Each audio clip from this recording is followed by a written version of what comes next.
Assalamualaikum warahmatullahi wabarakatuh. Waalaikumsalam warahmatullahi wabarakatuh. Begitu dong semangat. Alhamdulillahirabbil alamin wa bihi nasta'inu ala umuri dunya waddin. Wassalatu wassalamu ala asrofil anbiya'i wal mursalin wa ala alihi wa sahbihi ajma'in, amma ba'd. Puji syukur kehadirat Allah Subhanahu wa taala. Alhamdulillah pada pagi yang cerah ini kita masih berikan sehat panjang umur. Allah berikan kesempatan untuk kita bisa mengikuti pengajian yang biasanya hari Rabu, mohon maaf kami pindah sementara ke hari Kamis. Mudah-mudahan kebersamaan kita selalu dalam ridha Allah Subhanahu wa taala. Amin ya Allah ya rabbal alamin. Shalawat serta salam semoga ditambahkan kepada junjungan kita, yakni Habibana wa Nabiyana Nabi Muhammad sallallahu alaihi wasallam. Fa insyaallah kita semuanya termasuk orang-orang cinta kepada Rasulullah sallallahu alaihi wasallam, sehingga kita terdorong untuk selalu mengikuti apa yang diajarkannya, dan tentunya kita berharap pada Allah nanti di yaumul qiyamah kita dikumpulkan dalam syafaatnya. Amin ya Allah ya rabbal alamin. Sebelum pengajian kita mulai, mari kita awali dengan pembacaan suratul Fatihah. Mudah-mudahan pengajian kita lancar dari awal hingga akhir. Tentunya kita mendapatkan keberkahan ilmu dari Allah. Ala hadihinnya wa kullu niyatin sholihah wa ila hadratin Nabi. Al-Fatihah. A'udzu billahi minasy syaithanir rajim. Bismillahirrahmanirrahim. Alhamdulillahi rabbil alamin. Ar-Rahmanir-Rahim. Maliki yaumiddin. Iyyaka na'budu wa iyyaka nasta'in. Ihdinas siratal mustaqim.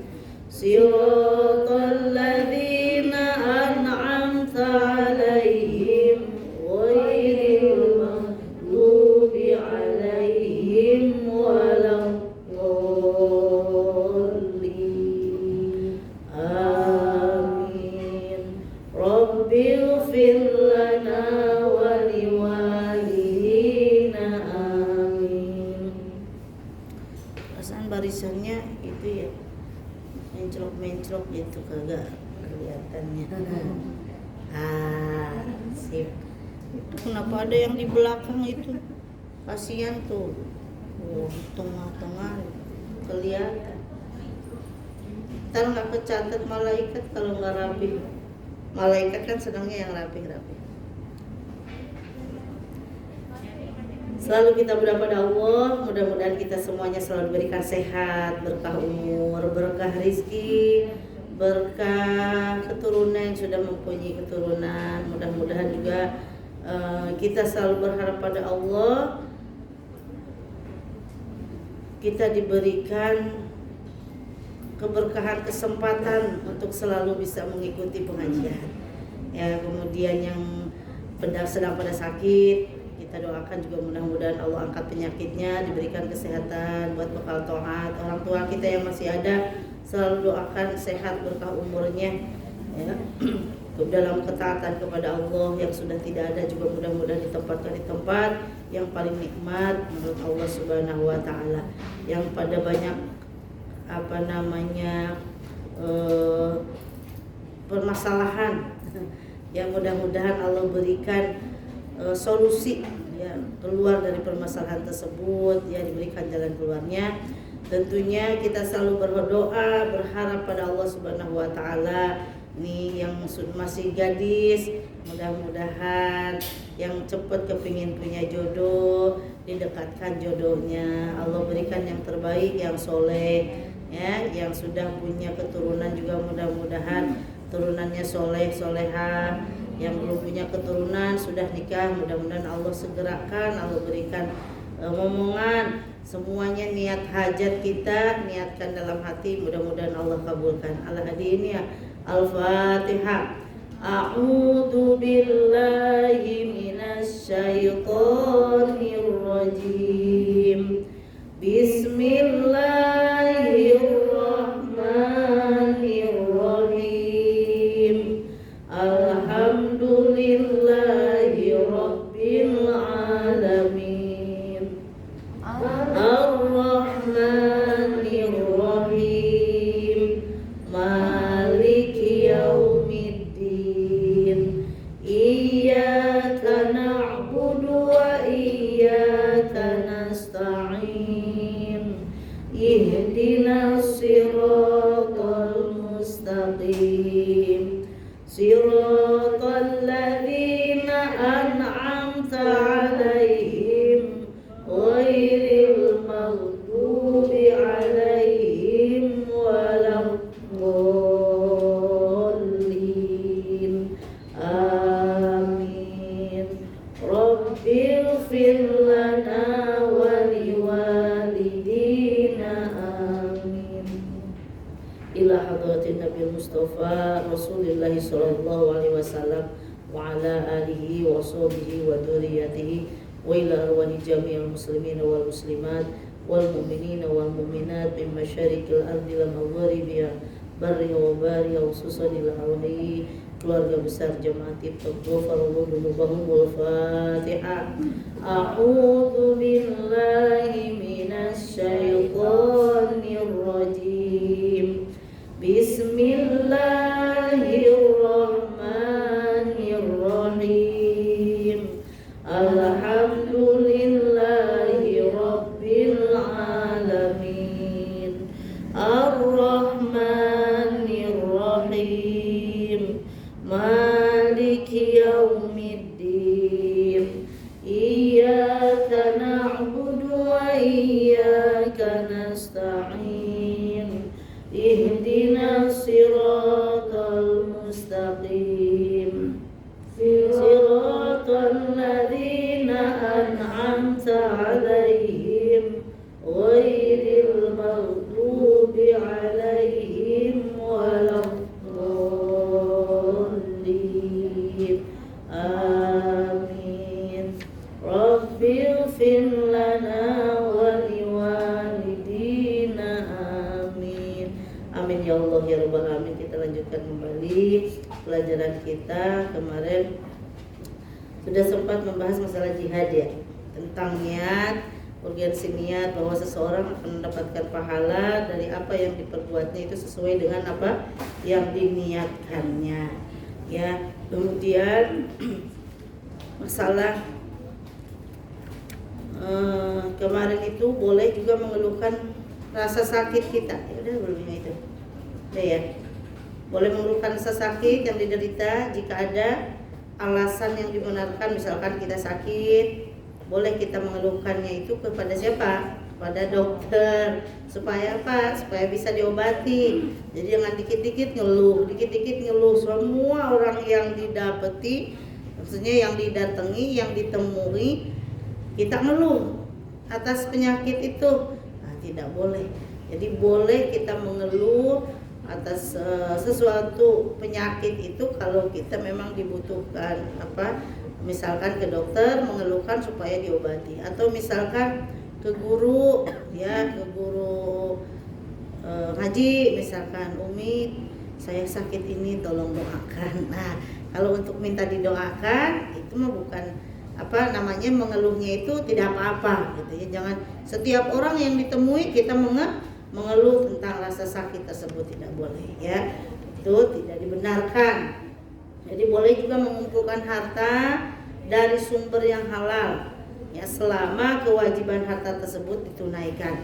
Seperti kita menumpuk harta, dalam artian bukan menumpuk untuk berfoya-foya, tetapi kita ketika hasab ataupun mencari pekerjaan atau mencari duit itu, harta tersebut untuk digunakan ibadah. Contoh, kita mau ibadah umroh, kita mau ibadah haji. Nah, itu nggak apa-apa kita numpuk harta, karena ongkosnya juga memang tidak murah. Untuk berangkat haji kan ongkosnya itu sebenarnya sekitar 81 juta. Ya. kali perjalanan itu 80 juta tahun kemarin tuh, karena kita subsidi, maksudnya bukan subsidi, duit kita disimpan lama ya, diusahakan. Nah, jadi hanya dengan 40 juta kurang tahun kemarin itu setengahnya ya, karena disimpan lama duit kita, dikelola oleh Badan Urusan Haji itu, sehingga bayarannya itu segitu ya. Jadi kalau kita sekarang mencari duit sampai 100 juta untuk bekal ibadah nggak apa-apa, bukan termasuk orang yang apa, hubud dunia, orang yang cinta padanya. Kan hubud dunia itu nggak boleh ya, cinta sama dunia itu nggak boleh, tertungkul atau terbelenggu gitu ya oleh dunia itu nggak boleh. Tapi boleh jadi dunia itu adalah harta benda, boleh jadi dunia itu adalah anak, boleh jadi suami, begitupun suami yang jadi harta itu adalah istri. Dunia itu pokoknya dunia itu sesuatu yang menyebabkan manusia lalai kepada Allah, itu adalah dunia. HP dunia. Nah kalau terus ngemain HP itu dunia. Jadi kalau kita kerja di TikTok nih, ini bukan dunia. Orang kerja TikTok waktu sholat diingetin di TikTok, malah kalau kagak sholat harus coba.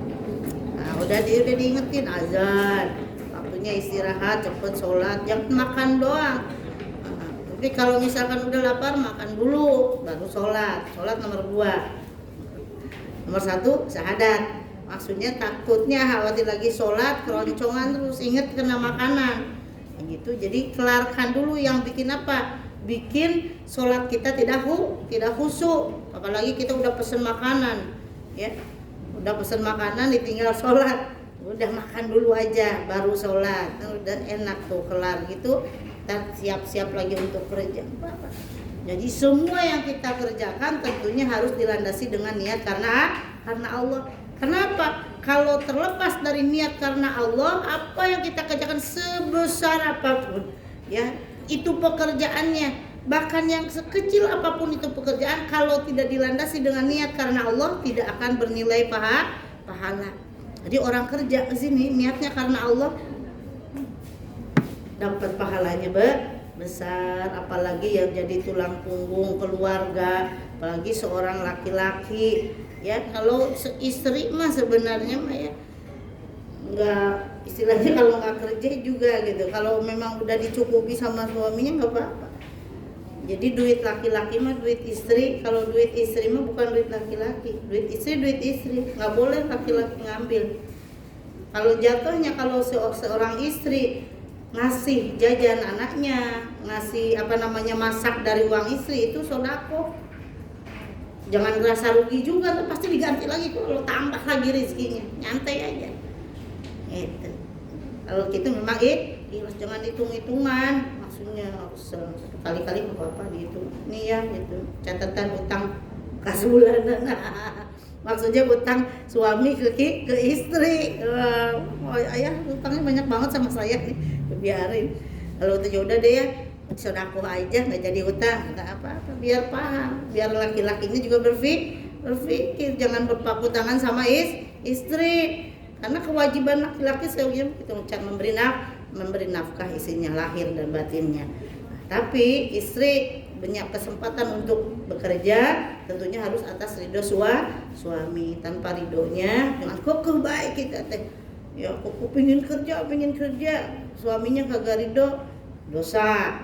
Nah kalau misalkan dicukupi, naon ya. Kalau dicukupi mah kita suruh duduk di rumah, dikasih rumah yang enak, kasih fasilitas yang macam-macam, makanan nikmat-nikmat, wah enak banget lah pokoknya mah. Mending ketimbang kerjakan ya. Iya. Tetapi kalau misalkan suaminya memberi kesempatan untuk kita kerja, ya itu pergunakanlah dengan baik ya. Kita kepercayaan suami juga kita harus amanah, maksudnya gitu ya, harus di dalam pekerjaan pun harus menikmati lah gitu ya, menikmati. Pokoknya judulnya begitulah. Sebenarnya kewajiban istri mah di rumah saja gitu judulnya. Kalau tuh memang harus bekerja, mengharuskan naon-naon, uang istri uang sendiri, uang suami uang keluarga. Kayak gitu. Ngalicik kagak licik emang begitu. Ya. Pintar kalau wah kata Umi ini begini, akhirnya jadi medit nih di rumah, hitung-hitungan nggak juga. Kata Umi kalau uang kita dipakai untuk keperluan keluarga berarti kita udah bersedekah, udah sodako. Ketika orang bersodako banyak sodakonya pasti akan Allah gantikan dengan berlipat ganda kalau niatnya ikhlas. Itu judulnya itu ikhlas. Kalau nggak ikhlas tidak bernilai. Udah kita capek kerja, udah uang kita habis buat keluarga, gak ada nilainya, rugi jadinya. Gitu. Jadi sekecil apapun yang kita pakai untuk keluarga, ikhlas, pasti Allah gantikan lagi. Bahkan tidak sedikit dapat rezeki bihai sulayah tasib. Datangnya tuh yang ujug-ujug tanpa tidak diketahui itu. Bro, misalnya duit sakarung duitnya, itu ya. Ya, jadi orang yang sakit kemudian menjelang sakit juga nggak boleh itu berwasiat misalkannya maksudnya orang sakit sodako nih udah parah padahal sakitnya enggak. Jadi tetap walaupun berwasiat itu tidak boleh lebih dari sepertiga harta yang dipunyanya. Jadi jangan semuanya, jangan. Jadi bahkan jangan sampai keluarga yang ditinggalkan, kalau misalnya punya keluarga menjadi sengsara, menjadi miskin, dan akhirnya meminta-minta. Kalau memang dia punya, ya si orang sakit tersebut lebih baik meninggalkan keluarga dalam keadaan kaya ketimbang meninggalkan keluarga dalam keadaan miskin, lunta-lunta, akhirnya meminta-minta, itu tidak boleh. Makanya tidak diperbolehkan untuk orang yang sedang sakit ataupun yang tidak sakit juga gak boleh model mewasiatkan lebih dari sepertiga hartanya. Ini udah lumayan jauh lagi pembahasannya ya. Di amal seorang muslim akan mendapatkan pahala juga sesuai dengan apa yang diniatkannya. Jadi memberikan nafkah kepada keluarga akan mendapatkan pahala ketika diniatkan untuk mencari ridho Allah Subhanahu wa taala. Itu udah ya? Kemarin udah belum? Misalnya 2 minggu sekali kita pertemuannya. Bahkan ini juga yang kemarin ini yang ke 2 minggu yang kemarin ini juga yang ketemu Umi. Bukan? Enggak. Bukan, maksudnya yang 2 minggu yang lalu Umi kan? Nah iya, makanya kata Umi, jadi selalu akhirnya yang ketemu ini lagi. Jadi yang minggu kemarin tetap tidak ketemu Umi, jadi yang ini terus ketemu, nggak apa-apa. Jadi tetap ini terus gitu, jamaahnya nggak ganti-ganti. Ya.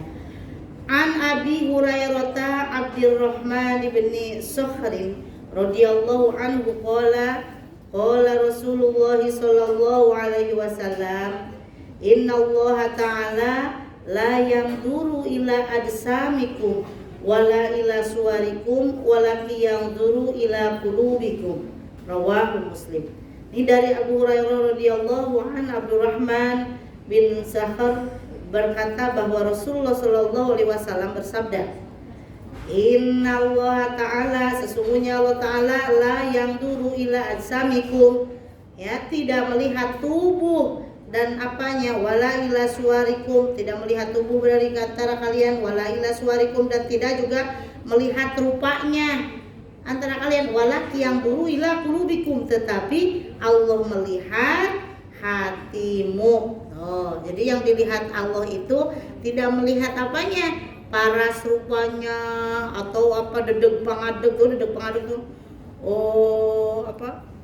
perkasa tubuhnya gitu kan ya. Tidak melihat orang karena tinggi badannya, itu ajsamikum, tuh tidak melihat yang gendutnya atau yang langsingnya, enggak. Allah tidak melihat itu bentuk tubuh manusia, tidak.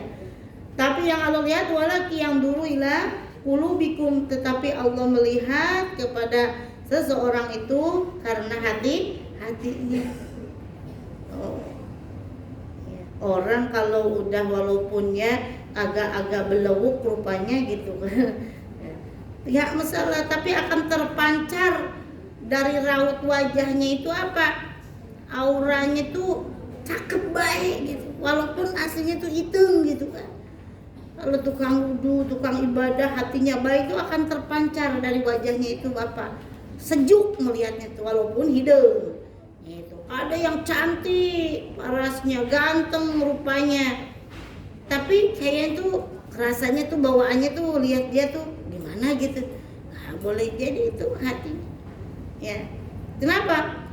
Karena memang kita juga tidak bisa melihat atau membaca hati seseorang. Makanya kita selaku manusia tidak boleh sama sekali sudon sama orang lain.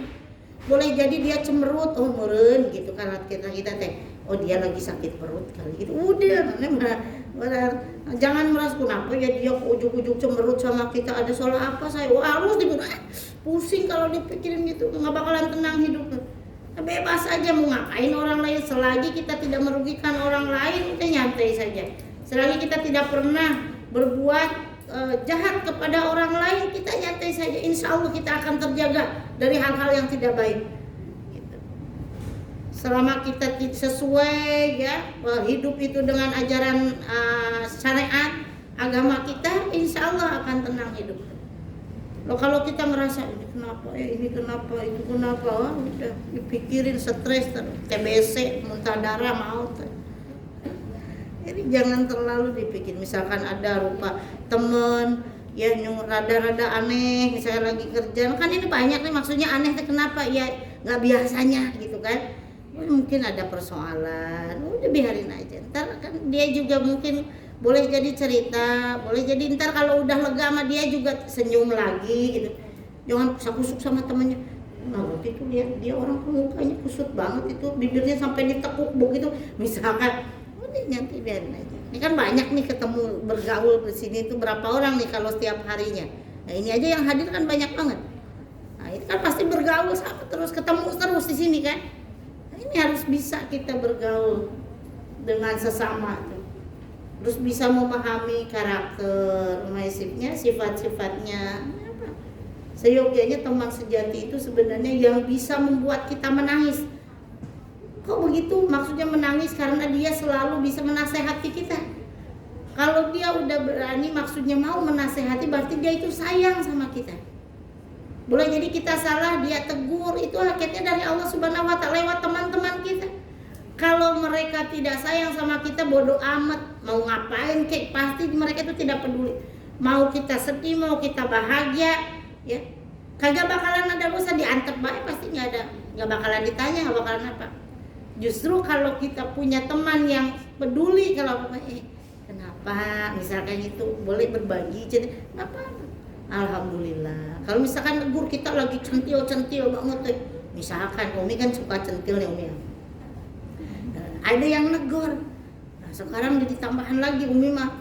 Kadang mah kalau ada kekalahan ini, kemenangan itu sebenarnya beban. Ya. Kalah itu bebas.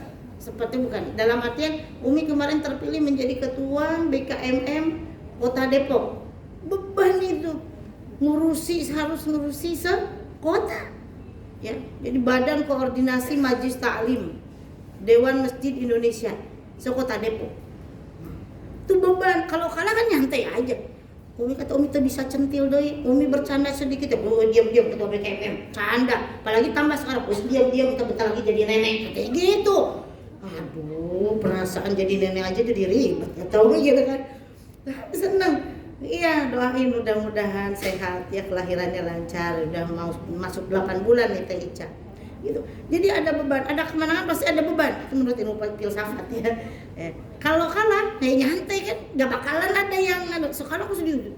Tiap kecamatan tahu, oh sekarang ketuanya Elis. Oh tambah tenar lagi gitu dalam artian. Apapun juga pasti dilihat. Jeleknya pasti jadi masalah, bagusnya juga belum tentu jadi baik gitu kan. Pasti diorek-orek begitu. Tapi apa? Ini adalah satu amanah yang memang kita harus terima karena ini di dalam dakwah. Makanya duit enggak ada. Ya, malah kita ngeluarin duit ntar gitu. Itu udah biasa, deket jamaah mah udah biasa, kita mah pengajian anak-anak ada kan, acara-acara gitu juga udah biasa. Gitu. Kita mudah-mudahan Umi sehat, Umi bisa dakwah. Ini doa semuanya. Jadi apapun juga yang kita terjadi pada diri kita itu harus diterima dengan lapang dada. Ini karena Allah tidak melihat seseorang itu karena paras rupanya, kemudian dengan tidak melihat juga bentuk tubuhnya. Walaki yang dulu ila qulubikum, yang Allah lihat adalah hati. Dan siapa yang tahu hati seseorang? Ya diri kita sendiri yang punya hati dengan Allah. Makanya kita tidak boleh suudzon sama orang lain. Tetaplah berbaik sangka, ya, bahwa justru kita harus seperti ini nih. Bahwa orang lain yang ada di hadapan kita lebih baik ketimbang diri kita. Harus selalu begitu. Itu tingkatan tawadunya seseorang tuh harus sampai begitu. Kalau kita merasa di dalam diri kita masih merasa begini, bahwa dia ini semua lebih bagus Umi ketimbang yang lain. Nah, itu adalah jelek banget gitu. Umi itu jelek banget tuh kalau begitu. Jadi kita tuh harus punya bahwa orang yang di hadapan kita lebih baik, lebih bersih, pokoknya lebih baik ketimbang diri kita. Kita mah tidak ada apa-apanya, kita mah banyak dosa, kita mah ya gitu. Harus seperti itu. Kalau ini kan yang bisa bacakan diri kita sendiri ya. Kalau kita sudah tingkatan kita seperti itu, udah luar biasa. Nilai diri sendiri bisa. Kita bisa menilai diri sendiri itu seperti itu. Kalau kita udah masih merasa begini nih Fitri, misalkan lu siapa, bagusan juga gue. Nah, tanda kutip. Berarti ada kesombongan di dalam hati. Temennya orang sombong adalah iblis, setan. Kenapa? Iblis diusir oleh Allah dari surga karena dia karena dia sombong, dia tidak mau bersujud kepada Nabi Adam, padahal itu adalah perintah Allah. Makanya Allah murka, Allah usir iblis ke dunia. Dan dia merasa dimurkai oleh Allah, maka iblis berjanji untuk selalu menggoda turunan anak Adam biar dia ada temannya di neraka. Itu iblis. Makanya tidak ada bedanya kalau manusia punya sifat yang seperti itu, merasa bahwa dirinya lebih baik, itu adalah temannya iblis. Ya. Jadi pahala suatu amal itu akan sesuai dengan niat dan keikhlasan seseorang dalam melakukan pekerjaannya. Jadi seorang muslim juga harus memperhatikan kondisi hatinya. Diatur hati itu. Dan kebahagiaan itu seyogianya bisa dicapai oleh diri kita sendiri. Jadi yang terkadang yang bikin rumit ya kita juga. Yang bikin rumit permasalahan hidup sendiri itu adalah sebenarnya kita. Maka hidup itu hati kitanya ditata dulu ya, memanage hati itu benar-benar. Walaupun ikhlas, mudah banget ngomong ikhlas, tapi seyogianya untuk melakukan keikhlasan itu susah, tapi kita harus belajar ikhlas, ridho. Kan ada ketentuan baik buruk minallah, khairi wa syarri minallahi ta'ala. Baik buruk itu dari Allah. Berarti kitanya tuh yang harus, oh iya, ini ketentuan, ini udah catatan bagi saya kok. Lah kalau kita udah bisa menerima itu, insya Allah tidak akan ada keluh kesah, tidak akan kegalauan, nggak ada itu. Apapun juga, oh ya ini tuh apapun yang terjadi pada diri kita itu sebenarnya ini adalah ketentuan dari Allah. Kenapa kita harus tidak menerima? Karena balik lagi kepada jiwa kita ikhlas. Gitu. Jadi kalau kita yang bikin rumit permasalahan kehidupan diri kita itu ya kita sendiri. Dan kalau kita misalkan lapar tinggal makan, kita haus tinggal minum, kita sakit tinggal berobat. Ya, kita capek duduk istirahat, kita gerah tinggal kipas-kipas. Bener nggak? Kita kalau baca Quran banyak zikir sehat.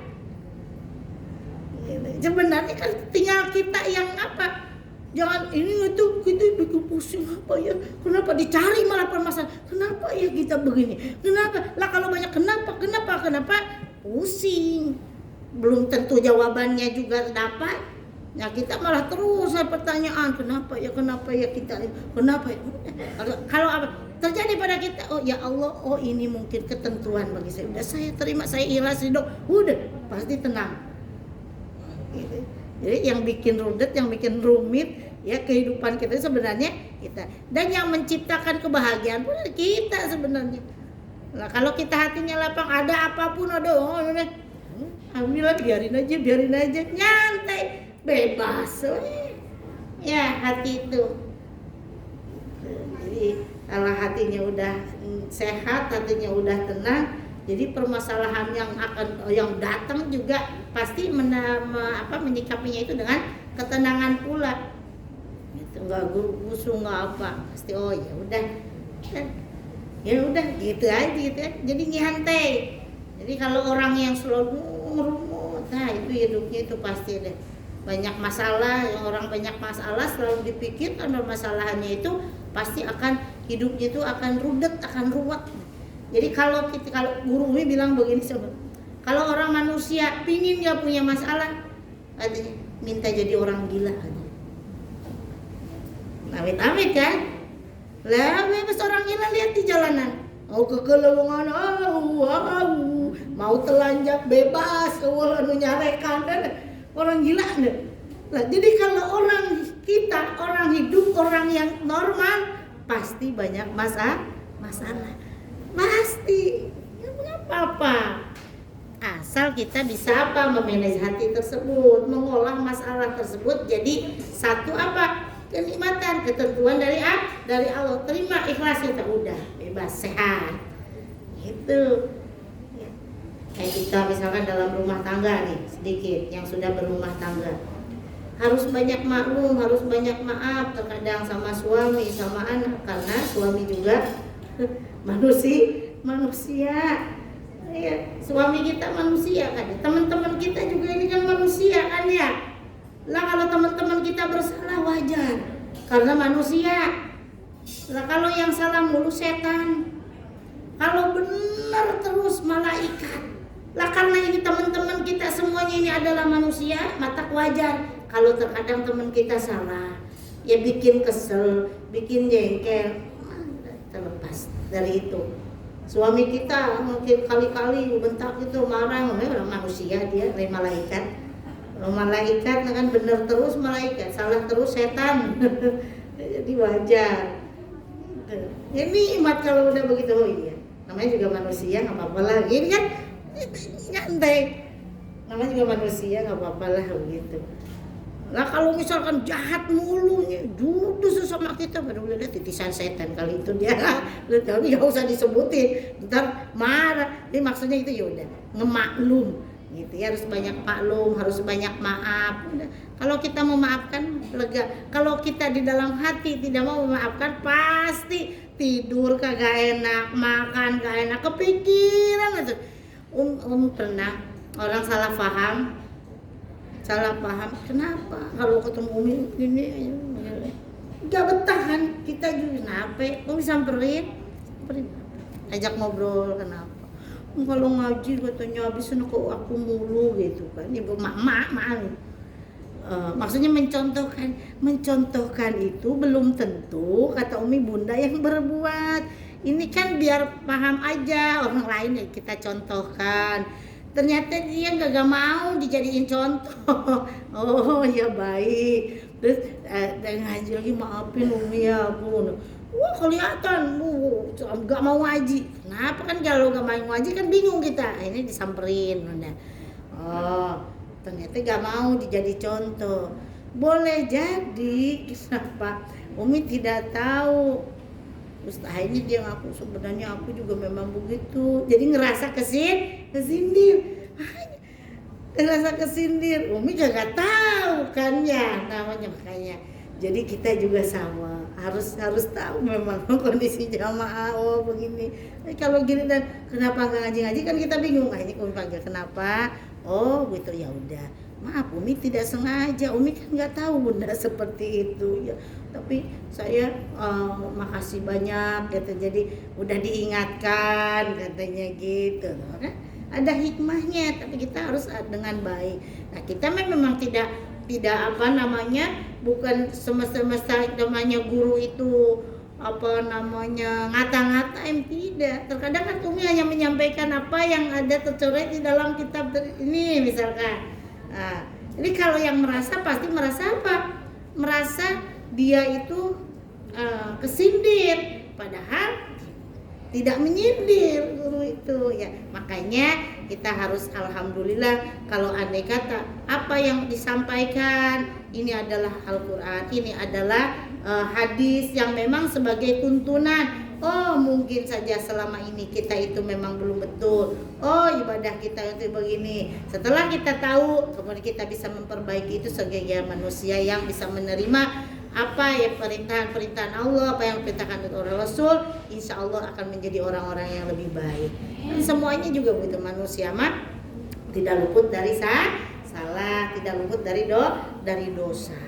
Ya. Tuh, jadi Allah tidak melihat, innallaha ta'ala la yanzuru ila ajsamikum wala ila suwarikum walakin yanzuru ila qulubikum. Jadi Allah tidak melihat bentuk tubuh seseorang, Allah tidak melihat rupa paras rupanya. Kemudian Allah hanya melihat, tetapi Allah hanya melihat hati-hatinya manusia. Makanya mudah-mudahan kita selalu diberikan hati yang luas, diberikan keikhlasan, karena seyogianya keikhlasan hati kita yang punya adalah kita, dan yang tahu adalah diri kita dan Allah. Tentunya kita selalu diawasi, segala perbuatan apapun selalu diawasi oleh Allah Subhanahu wa taala, dan kita mudah-mudahan bisa memanage hati kita untuk lebih baik lagi. Mohon maaf ya, itu kita sampai hadis ke-7 ya, insyaallah pekan yang akan datang sampai untuk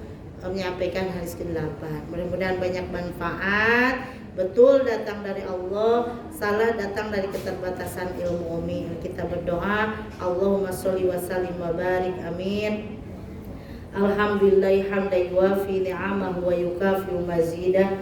Ya Rabbana lakal hamdu kama yanbaghi li jalali wajhika wa li 'azimi sultanik.